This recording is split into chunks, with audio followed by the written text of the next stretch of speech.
നമസ്കാരം. ദക്ഷിണേന്ത്യൻ സംസ്ഥാനങ്ങളായ കർണാടകയും തമിഴ്നാടും തമ്മിൽ പതിറ്റാണ്ടുകളായി നിലനിൽക്കുന്ന കാവേരി നദീജല തർക്കം വീണ്ടും അതിരൂക്ഷമായ ഒരു രാഷ്ട്രീയ സാമൂഹിക പ്രതിസന്ധിയായി മാറിയിരിക്കുകയാണ്. നദീജല മാനേജ്മെന്റ് അതോറിറ്റിയുടെയും റെഗുലേഷൻ കമ്മിറ്റിയുടെയും പുതിയ ഉത്തരവുകളെ തുടർന്ന് തമിഴ്നാടിന് വെള്ളം വിട്ടു നൽകേണ്ടി വരുന്നതിനെതിരെ കർണാടകയിൽ ഉടനീളം വൻ പ്രതിഷേധ തരംഗമാണ് അലയടിക്കുന്നത്. ഇതിന്റെ ഏറ്റവും പുതിയതും പ്രത്യക്ഷവുമായ പ്രതിഫലനമാണ് തമിഴ്നാട് മുഖ്യമന്ത്രിയും ജനപ്രിയ നടനുമായ വിജയ് നായകനായ ജനനായകൻ എന്ന സിനിമയുടെ പ്രദർശനം കർണാടകയിൽ വ്യാപകമായി തടയപ്പെട്ട സംഭവം. സിനിമ എന്ന സാംസ്കാരിക മാധ്യമത്തെ പോരാട്ടവേദിയാക്കിക്കൊണ്ട് കന്നഡ സംഘടനകളും പ്രാദേശിക കർഷക സമിതികളും തെരുവിലിറങ്ങിയതോടെ സംസ്ഥാനത്തെ ക്രമസമാധാന നില തകിടം മറിയുന്ന സാഹചര്യമുണ്ടായി. ഒരു വശത്ത് കാവേരി വിഷയത്തിലെ നിയമ പോരാട്ടങ്ങളും സംസ്ഥാന സർക്കാരിന്റെ രാഷ്ട്രീയ തീരുമാനങ്ങളും തുടരുമ്പോൾ, മറുവശത്ത് കേന്ദ്രം ഭരിക്കുന്ന BJPയും സംസ്ഥാന പ്രതിപക്ഷ നിരയും ഈ വിഷയത്തെ കൃത്യമായി പ്രതിരോധിച്ചും വിമർശിച്ചും രംഗത്തെത്തുന്നുണ്ട്. കർണാടകയിലെ ജനങ്ങളുടെ കുടിവെള്ള സുരക്ഷയും കൃഷിയും അപകടത്തിലാക്കി തമിഴ്നാടിന് വെള്ളം വിട്ടു നൽകുന്നതിനെ BJP ശക്തമായി എതിർക്കുമ്പോൾ വിഷയം കൂടുതൽ സങ്കീർണമായ ഒരു രാഷ്ട്രീയ യുദ്ധത്തിലേക്കാണ് നീങ്ങുന്നത്. കാവേരി നദീജല തർക്കത്തിന്റെ പശ്ചാത്തലത്തിൽ കർണാടകയിലുടനീളം തമിഴ്നാടിനോടുള്ള പ്രതിഷേധം അതിരൂക്ഷമായിരിക്കുകയാണ്. ഇതിന്റെ നേരിട്ടിട്ടുള്ള ഇരയായി മാറിയിരിക്കുന്നത് തമിഴ്നാട് സൂപ്പർ താരവും രാഷ്ട്രീയ നേതാവുമായ വിജയുടെ ഏറ്റവും പുതിയ സിനിമയായ ജനനായകനാണ്. ബംഗളൂരു, മാഡ്യ, മൈസൂരു ഉൾപ്പെടെയുള്ള പ്രധാന നഗരങ്ങളിലെ തിയേറ്ററുകളിൽ നടക്കേണ്ടിയിരുന്ന ചിത്രത്തിന്റെ പ്രദർശനങ്ങൾ കന്നഡ അനുകൂല സംഘടനകളും പ്രാദേശിക കർഷക കൂട്ടായ്മയും ചേർന്ന് പൂർണ്ണമായി തടയുകയും നിർത്തിവെപ്പിക്കുകയും ചെയ്തു. ജനപ്രിയ സിനിമകളെ ലക്ഷ്യമിട്ടുകൊണ്ട് തമിഴ്നാടിനെതിരെയുള്ള അമർഷം പ്രകടിപ്പിക്കുക എന്ന തന്ത്രമാണ് പ്രതിഷേധക്കാർ ഇവിടെ സ്വീകരിക്കുന്നത്. തിയേറ്ററുകൾക്ക് മുന്നിൽ ഉപരോധം ഏർപ്പെടുത്തിയതോടെ വലിയ തോതിലുള്ള സംഘർഷാവസ്ഥ പ്രദേശങ്ങളിൽ രൂപപ്പെടുകയും ഇത് മറ്റു രാഷ്ട്രീയ തർക്കങ്ങൾക്ക് വഴി തുറക്കുകയും ചെയ്തു. തമിഴ്നാടിന് അടുത്ത 15 ദിവസത്തേക്ക് പ്രതിദിനം 3500 ക്യൂസെക്സ് വെള്ളം വീതം നൽകണമെന്നാണ് കാവേരി വാട്ടർ റെഗുലേഷൻ കമ്മിറ്റിയും മാനേജ്മെന്റ് അതോറിറ്റിയും നിർദ്ദേശിച്ചത്. ഈ പുതിയ പ്രതിഷേധങ്ങൾക്ക് അടിയന്തര കാരണമായി മാറിയതും ഇതുതന്നെയാണ്. ഈ നിർദ്ദേശത്തിൽ പ്രകോപിതരായ കരുനാട, വിജയസേന ഉൾപ്പെടെയുള്ള പ്രമുഖ കന്നഡ അനുകൂല സംഘടനകൾ മാഡ്യയിലെ പ്രശസ്തമായ ഗുരുശ്രീ തിയേറ്ററിന് മുന്നിലും ബംഗളൂരുവിലെ സാംബികെ തിയേറ്ററിന് മുന്നിലും സംഘടിച്ചെത്തി. അവർ സിനിമയുടെ കുറ്റൻ ബാനറുകളും പോസ്റ്ററുകളും കീറിയെറിയുകയും തിയേറ്റർ ഉടമകൾക്കെതിരെ മുദ്രാവാക്യം വിളിക്കുകയും ചെയ്തു.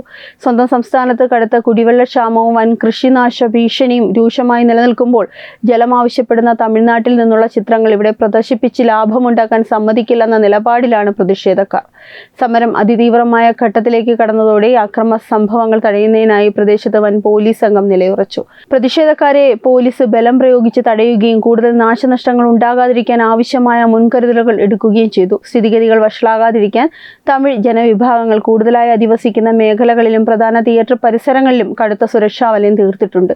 എന്നാലും തങ്ങളുടെ വസ്തുവകകൾക്ക് നാശനഷ്ടം സംഭവിക്കുമെന്ന ഭയത്താലും പ്രേക്ഷകരുടെ സുരക്ഷ മുൻനിർത്തിയും തിയേറ്റർ ഉടമകൾ താൽക്കാലികമായി സിനിമയുടെ പ്രദർശനം നിർത്തിവെക്കാൻ അടിയന്തരമായി നിർബന്ധിതരാവുകയായിരുന്നു. സിനിമ റദ്ദാക്കിയത് സിനിമാ പ്രേമികളെ നിരാശരാക്കിയെങ്കിലും പ്രാദേശിക വികാരം കണക്കിലെടുത്ത് മുന്നോട്ടു പോകാനാണ് തിയേറ്റർ ഉടമകളുടെ തീരുമാനം. സംസ്ഥാനത്തുണ്ടായ കടുത്ത പ്രതിഷേധങ്ങളുടെയും രാഷ്ട്രീയ അനിശ്ചിതത്വങ്ങളുടെയും പശ്ചാത്തലത്തിൽ സർക്കാരിന്റെ അടിയന്തര നിലപാട് വ്യക്തമാക്കി മുഖ്യമന്ത്രി DK ശിവകുമാർ രംഗത്തെത്തി. കർണാടകയുടെ താൽപ്പര്യങ്ങളും ജലസുരക്ഷയും പൂർണ്ണമായി സംരക്ഷിക്കുന്നതിനായി മുഖ്യമന്ത്രിയുടെ നേതൃത്വത്തിൽ ഉടൻ തന്നെ ഒരു സർവകക്ഷി യോഗം വിളിച്ചു ചേർക്കണമെന്ന് അദ്ദേഹം അറിയിച്ചു. കാവേരി അതോറിറ്റിയുടെ തമിഴ്നാടിന് വെള്ളം നൽകാനുള്ള ഉത്തരവിനെതിരെ നിയമപരമായി അപ്പീൽ നൽകുമെന്നും കർണാടക സർക്കാരിന് തമിഴ്നാടിന് നൽകാൻ ആവശ്യത്തിന് വെള്ളമില്ലെന്ന വസ്തുത കോടതിയെ ബോധ്യപ്പെടുത്തുമെന്നും അദ്ദേഹം കൂട്ടിച്ചേർത്തു. എന്നാൽ ക്രമസമാധാന പ്രശ്നങ്ങളും പൊതുമുതൽ നശിപ്പിക്കാനുള്ള സാധ്യതയും മുന്നിൽ കണ്ടാണ് തിയേറ്ററുകൾക്ക് താൽക്കാലികമായി പ്രദർശനം നിർത്തിവെക്കേണ്ടി വന്നതെന്നും സർക്കാർ നിയമം കയ്യിലെടുക്കാൻ ആരെയും അനുവദിക്കില്ലെന്നും വ്യക്തമാക്കി. കാവേരി നദീജല തർക്കത്തിന്റെ നിലവിലെ ഭരണകൂടത്തിനെതിരെ രൂക്ഷമായ വിമർശനവുമായി കർണാടകയിലെ BJP ഘടകം രംഗത്തെത്തിയിട്ടുണ്ട്. സംസ്ഥാനത്തെ കർഷകരുടെയും സാധാരണക്കാരുടെയും കുടിവെള്ള ആവശ്യങ്ങൾ ബലികഴിച്ചുകൊണ്ട് തമിഴ്നാടിന് മുന്നിൽ സർക്കാർ മുട്ടുമടക്കുകയാണെന്ന് BJP നേതാക്കൾ ആരോപിക്കുന്നു. മുൻകാലങ്ങളിൽ BJP ഭരണത്തിലിരുന്നപ്പോൾ സംസ്ഥാനത്തിന്റെ ജലാവകാശം സംരക്ഷിക്കാൻ സ്വീകരിച്ച ശക്തമായ നിലപാടുകൾ ഉയർത്തിക്കാട്ടിയാണ് പാർട്ടി ജനങ്ങളെ സമീപിക്കുന്നത്. കാവേരി അതോറിറ്റിയുടെ ഉത്തരവ് കർണാടകയ്ക്ക് തിരിച്ചടിയാകാൻ കാരണം നിലവിലെ സർക്കാരിന്റെ നിയമപരമായ വീഴ്ചയാണെന്നാണ് BJPയുടെ പ്രധാന വിമർശനം. ഈ വിഷയത്തിൽ വിട്ടുവീഴ്ചയില്ലാത്ത സമര പരിപാടികളുമായി മുന്നോട്ടു പോകാനാണ് BJPയുടെ തീരുമാനം.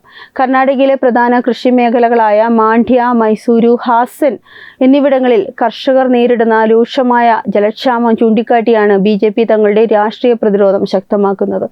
കർണാടകയിലെ അണക്കെട്ടുകളിൽ വെള്ളം കുറവായിരിക്കെ തമിഴ്നാട്ടിലേക്ക് പ്രതിദിനം ആയിരക്കണക്കിന് ക്യൂസെക്സ് വെള്ളം ഒഴുക്കിക്കൊണ്ടുവിടുന്നത് അനീതിയാണെന്ന് BJP വ്യക്തമാക്കുന്നു. കർഷകരുടെ വിളകൾ ഉണങ്ങി നശിക്കുമ്പോൾ തമിഴ്നാടിന്റെ ആവശ്യങ്ങൾക്കായി വെള്ളം നൽകുന്നത് അംഗീകരിക്കാനാവില്ല.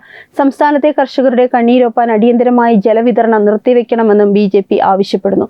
നഗരം നേരിടാൻ പോകുന്ന കടുത്ത കുടിവെള്ളക്ഷാമത്തെക്കുറിച്ചും BJP മുന്നറിയിപ്പ് നൽകുന്നുണ്ട്.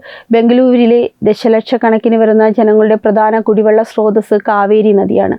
വരും മാസങ്ങളിൽ നഗരത്തിൽ രൂക്ഷമായ വരൾച്ച അനുഭവപ്പെടാൻ സാധ്യതയുള്ളപ്പോൾ തമിഴ്നാടിന് വെള്ളം വിട്ടു നൽകുന്നത് ജനങ്ങളുടെ ജീവിതം ദുസ്സഹമാക്കുമെന്നാണ് BJP ഉയർത്തുന്ന പ്രധാനപ്പെട്ട ഒരു വിഷയം.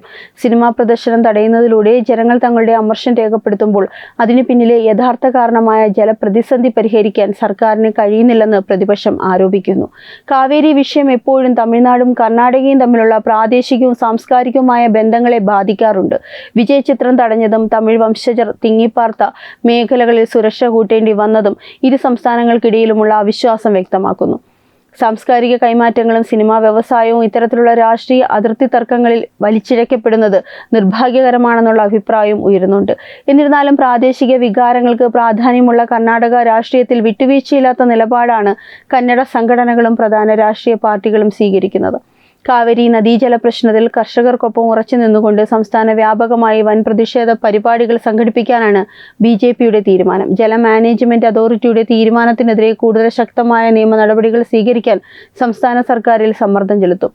കേന്ദ്ര സർക്കാരിന്റെ മുന്നിൽ കർണാടകയുടെ യഥാർത്ഥ അവസ്ഥ ബോധ്യപ്പെടുത്തുന്നതിനും BJP പ്രതിനിധി സംഘങ്ങൾ ശ്രമിക്കുന്നുണ്ട്. ജലലഭ്യതയുടെ കണക്കുകൾ കൃത്യമായി അവതരിപ്പിച്ചുകൊണ്ട് നീതിപൂർവമായ ഒരു പരിഹാരത്തിനായി പോരാടാനാണ് BJP ഒരുങ്ങുന്നത്. കാവേരി നദീജല തർക്കം വീണ്ടും പുകയുമ്പോൾ കർണാടകയിൽ സങ്കീർണമായ ഒരു ക്രമസമാധാന രാഷ്ട്രീയ സാഹചര്യമാണ് രൂപപ്പെട്ടിരിക്കുന്നത്. തമിഴ്നാടിന് വെള്ളം നൽകാനുള്ള ഉത്തരവിനെതിരെ ജനങ്ങൾക്കിടയിലുള്ള അമർഷം ജനനായകൻ എന്ന തമിഴ് സിനിമയുടെ പ്രദർശനം തടയുന്നതിലേക്ക് വരെ കാര്യങ്ങളെ എത്തിച്ചിരിക്കുന്നു. കർഷകരുടെയും സാധാരണക്കാരുടെയും കുടിവെള്ള കൃഷി ആവശ്യങ്ങൾ ഭീഷണിയിലായ ഈ ഘട്ടത്തിൽ ഭരണപക്ഷവും പ്രതിപക്ഷമായ BJPയും തമ്മിലുള്ള രാഷ്ട്രീയ പോരാട്ടവും കടുക്കുകയാണ്. നിയമ പോരാട്ടങ്ങളിലൂടെയും സർവകക്ഷി തീരുമാനങ്ങളിലൂടെയും സംസ്ഥാനത്തിന്റെ അവകാശങ്ങൾ സംരക്ഷിക്കാൻ അടിയന്തര നടപടികൾ ഉണ്ടാകുമെന്ന പ്രതീക്ഷയിലാണ് കർണാടകയിലെ ജനങ്ങൾ. അല്ലാത്തപക്ഷം ഈ സാംസ്കാരിക രാഷ്ട്രീയ പ്രതിഷേധങ്ങൾ കൂടുതൽ വഷളാകാനും സംസ്ഥാനത്തിലുടനീളം വലിയ പ്രക്ഷോഭങ്ങൾക്ക് വഴി തുറക്കാനും സാധ്യതയേറെയാണ്. ഈ വാർത്തയെപ്പറ്റിയുള്ള നിങ്ങളുടെ അഭിപ്രായം കമന്റ് ചെയ്യുക. വാർത്തകൾ വേഗത്തിൽ അറിയാനായി ചാനൽ സബ്സ്ക്രൈബ് ചെയ്യുക. വെബ് ഡെസ്ക് തത്വമൈ ന്യൂസ്.